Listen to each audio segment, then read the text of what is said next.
And then they said, Jon Favreau. Yeah. Okay. Yeah.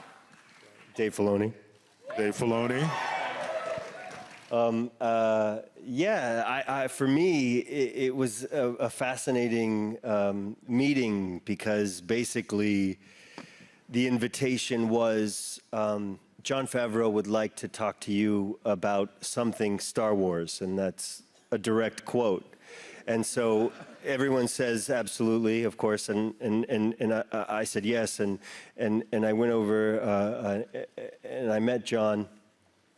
I was actually finishing up a really annoying phone call, and he actually came out into the parking lot. You don't remember that detail? You were like, he just came out like I don't know, somebody's dad, and was just like, hey, you know, and then brought me into his office.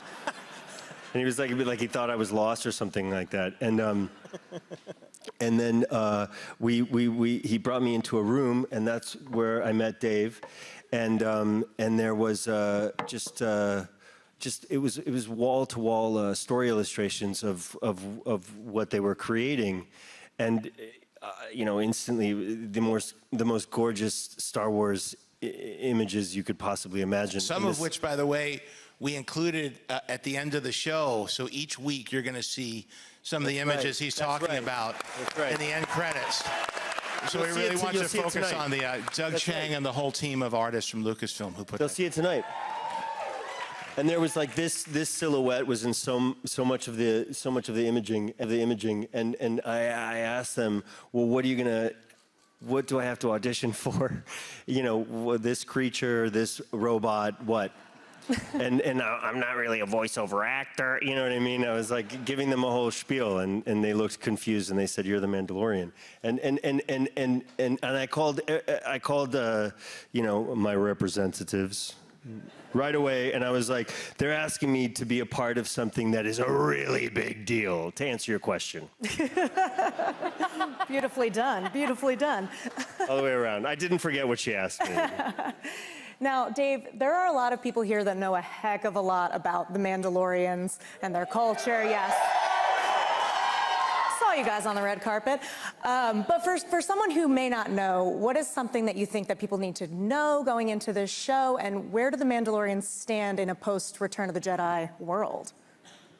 Well, we made a whole show about it, luckily, so I won't have to explain it. But I think the beauty of this show, honestly, is that you don't really need to know anything about Star Wars to enjoy it. If you know that Mandalorians are notoriously the greatest warriors in the galaxy and they'll fight you to prove it, then that'll go a long way, and you'll seem smarter at the start. But you can, and ask him, because when we were first starting this, and I was telling John, I was like, there's a whole group of them out there. I usually have dinner with them at Celebration, and because they invite me, and they have a nice spread. It's really good. It's a good time.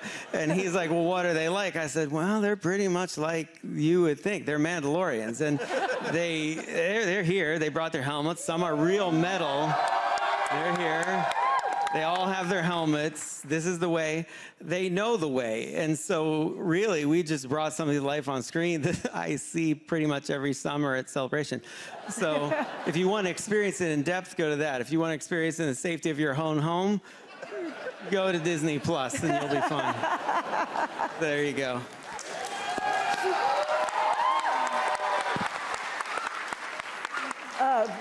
But we do pick up timeline-wise in kind of this lawless land, but a lot of these characters seem to adhere to certain rules, certain, guidelines. How important would you guys say for the cast that is to your character, Gina? Oh, shoot. What did you say?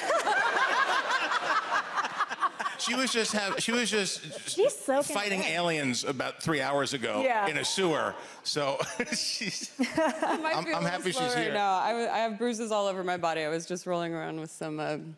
Anyways, okay. Aliens. Yeah. What was the question again? So we kind of pick up in this lawless land, but a lot of these characters seem to have these allegiance, these rules that they're kind of following. How true is that for your character? Well, I think my character, she goes a little bit rogue, and she's a little bit of a loner, and she finds herself, I don't know, just on a planet, and that's where I meet the Mandalorian. I think she's passionate